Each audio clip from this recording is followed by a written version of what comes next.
एक बार फिर से आपका स्वागत है आपके अपने YouTube channel Vikrant Gautam SST classes में। इस वीडियो में हम क्या पढ़ने जा रहे हैं? इस वीडियो में हम क्लास 10th का ज्योग्राफी का जो 4th चैप्टर है एग्रीकल्चर वो पढ़ने जा रहे हैं। इंट्रोडक्टरी पार्ट देखेंगे और इसका जो पार्ट 1 है वो हम पढ़ने जा रहे हैं। ठीक है, तो स्टार्ट करते हैं कि एग्रीकल्चर चैप्टर क्या है? एग्रीकल्चर, कृषि। कृषि क्या होती है? तो कृषि होती है the science and art of cultivation.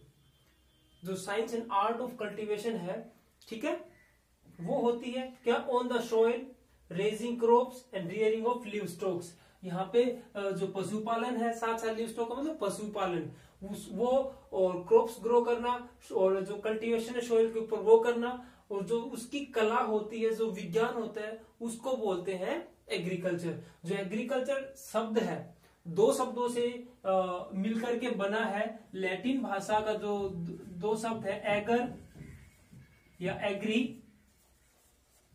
Plus culture. अब एगर और एग्री का मतलब होता है सॉइल। क्या होता है? सॉइल। और कल्चर का मतलब होता है कल्टीवेशन। कल्चर का मतलब होता है कल्टीवेशन। आई होप यहां तक समझ में आ गया कि एग्रीकल्चर क्या होता है। एग्रीकल्चर शब्द दो शब्दों से मिलकर बना है जो कि लैटिन भाषा के शब्द हैं। लैटिन भाषा में एगर और एग्री है प्लस कल्चर से मिलकर बना है, और एगर का मतलब होता है सॉइल और कल्चर का मतलब कल्टीवेशन। तो इस प्रकार से जो डेफिनेशन है इसकी एग्रीकल्चर की वो है the science and art of cultivation of the soil, raising crops and rearing of livestock, उसको बोलते हैं agriculture. It is also known as farming. इसको क्या कहा जाता है? इसको हम फार्मिंग भी बोल सकते हैं, कहते भी हैं। It is also called farming. अब मैंने यहाँ पे लिख रखे बड़ा इंपॉर्टेंट पार्ट है कॉम्पिटिटिव एग्जाम के, उसके दृष्टिकोण से देखे तो भी। तो कल्चर का मतलब हमने अभी पढ़ा, कल्चर का मतलब होता है कल्टीवेशन। यहाँ पे agri plus culture, seri plus culture, pisci plus culture, viti plus culture, horti plus culture. तो इस प्रकार से बनते हैं sericulture, pisciculture, viticulture, horticulture. ये देखते हैं क्या होते हैं। ठीक है, एग्रीकल्चर हमने देखा एग्री प्लस कल्चर। एग्रीकल्चर क्या होता है? साइंस एंड आर्ट वाला। ठीक है, सेरिकल्चर क्या होता है? सेरिकल्चर होता है रियरिंग ऑफ सिल्क वोम। ठीक है, सेरिकल्चर क्या होता है? सिल्क वोम। सिल्क वोम क्या होते हैं? रेशम के जो कीड़े होते हैं उनको जो पालने की वो होती है आर्ट और साइंस होती है, उसको बोलते हैं क्या? सेरिकल्चर। आई होप समझ में आ गया। पीसी कल्चर क्या होता है? जो फिश है ना, एक कंस्ट्रक्टिव जो पॉन्ड होता है उसमें जो मछली पालन है, मत्स्य पालन है, उसको बोलते हैं क्या? PC culture. विटीकल्चर क्या होता है? ग्रोइंग ऑफ क्रॉप्स या कल्टीवेशन ऑफ ग्रेप्स। सॉरी, क्या? Cultivation of grapes. यहां भी समझ में आ गया होगा। जो अंगूरों की खेती करते हैं, अंगूरों की खेती को बोलते हैं विटीकल्चर।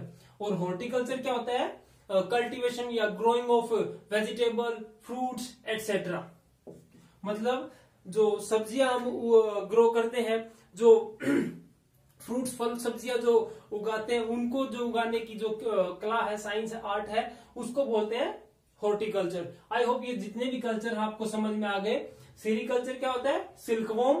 पीसी कल्चर मत्स्य पालन, मछली पालन, जो एक स्पेशली कंस्ट्रक्टेड टैंक्स जो होता है उसमें जो मछली पालते हैं वो होता है। विटीकल्चर अंगूरों की खेती होती है। हॉर्टिकल्चर आपको जो फल सब्जियां जो ग्रो करते हैं उसको बोलते हैं। अब पढ़ते हैं टाइप्स ऑफ फार्मिंग। सॉरी, उससे पहले और देखते हैं जो एग्रीकल्चर है वो मेनली जो फैक्टर है उनके ऊपर डिपेंड करता है। कौन कौन से फैक्टर है जिनके ऊपर एग्रीकल्चर जो है वो डिपेंड करता है? एक तो होता है टोपोग्राफी। टोपोग्राफी, टोपोग्राफी का मतलब होता है स्थलाकृति, है ना। प्लेन एरिया है या फिर प्लेट्यू है, हिली एरियाज है, वो सारी चीजें। दूसरा आता है सॉइल, वहां की मिट्टी कैसी है उसके ऊपर डिपेंड करता है। तीसरा है क्लाइमेट, जहां पे क्लाइमेटिक चेंजेस आते हैं वहां पे आपको अलग तरह की खेती देखने को मिलेगी। सॉइल में फर्टिलिटी नहीं है तो वहां पे आपको बैरन लैंड देखने को मिलेगी। टोपोग्राफी है, स्थलाकृति है, प्लेन एरिया है, वहां पे आपको एग्रीकल्चर के लिए बेस्ट माना जाता है। तो उस प्रकार से तो ये जो फैक्टर है, 3-4 फैक्टर है जिनके ऊपर एग्रीकल्चर डिपेंड करता है। अब टाइप ऑफ फार्मिंग देखते हैं। टाइप ऑफ फार्मिंग का मतलब जो खेती है, हमने पढ़ा था it agriculture is also known as farming. तो टाइप ऑफ फार्मिंग देखते हैं, एग्रीकल्चर के टाइप देखते हैं। Agriculture mainly 3 types. एग्रीकल्चर जो है, खेती जो मेनली 3 तरह की होती है। इस वीडियो में हम पहला जो टाइप है वो पढ़ेंगे, अगले वीडियो में हम इसके दो टाइप और हैं, वो अगले वीडियो में हम क्या करते हैं, पढ़ लेंगे, ठीक है, समझ लेंगे। अब इसमें पढ़ते हैं। पहला जो टाइप है प्रिमिटिव सबसिस्टेंस फार्मिंग।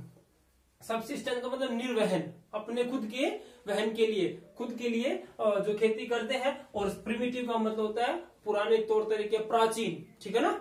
अब स्टार्ट करते हैं।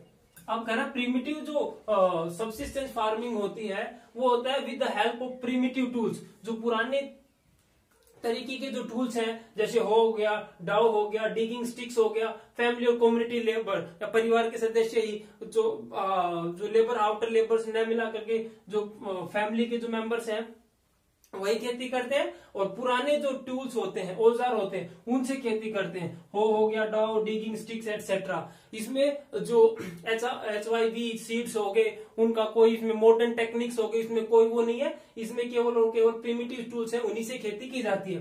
दूसरा, इस प्रकार की जो खेती है ना, सबसिस्टेंस जो फार्मिंग है वो मुख्य रूप से डिपेंड करती है मानसून के ऊपर।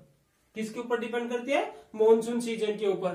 मॉनसून आएगी तभी, अगर अच्छी मॉनसून आ जाती है तो अच्छी पैदावार हो जाती है, प्रोडक्शन हो जाता है, अदरवाइज नहीं। तीसरा जो है डिपेंड करता है नेचुरल फर्टिलिटी ऑफ सॉइल, कि जो प्राकृतिक उपजाऊता होती है मिट्टी की, है ना, नेचुरल फर्टिलिटी होती है, उसके ऊपर डिपेंड करते हैं। आजकल जो मॉडर्न टेक्निक्स है, फर्टिलाइजर्स आ गए, उससे जो सॉइल है उसकी फर्टिलिटी को हम क्या कर सकते, इंक्रीज कर सकते हैं। लेकिन ये मुख्य रूप से किस पे, नेचुरल फर्टिलिटी के ऊपर डिपेंड करता है। और stability of other environmental condition, और दूसरे तरह के जो एनवायरमेंटल कंडीशन है जो शूट करते हैं इस प्रकार की खेती के लिए, वो मुख्य रूप से जो फैक्टर है, डिपेंड है, वो डिपेंड करते हैं इस प्रकार की खेती कहाँ पे की जा सकती है।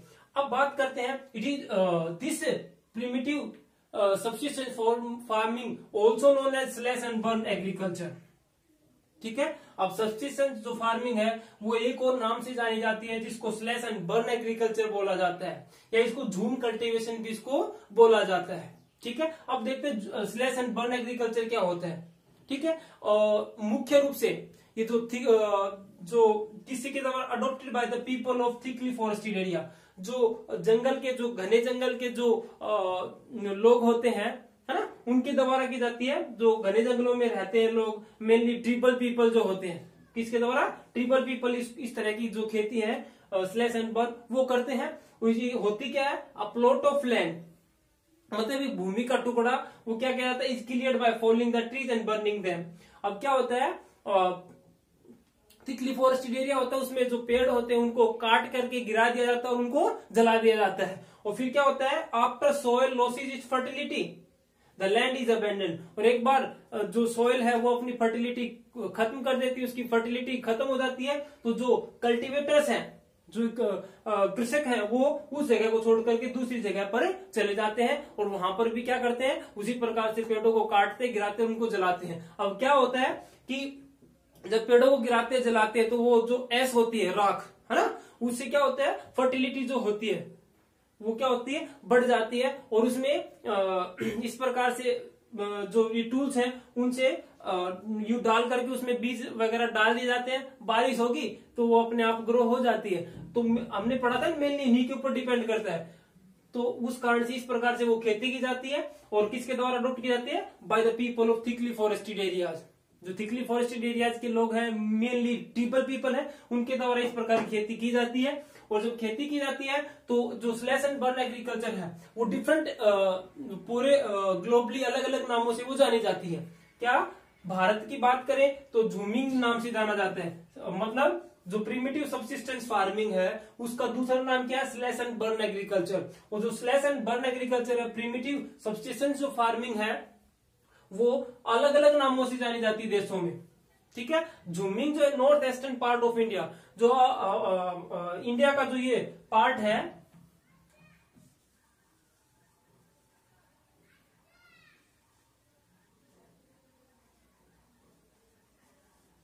जो वेस्टर्न पार्ट है, यहाँ पे इस प्रकार की जो खेती की जाती है, वहां पे इसको बोला जाता है झूमिंग कल्टीवेशन या झूम कल्टीवेशन, झूमिंग नाम से बोला जाना जाता है।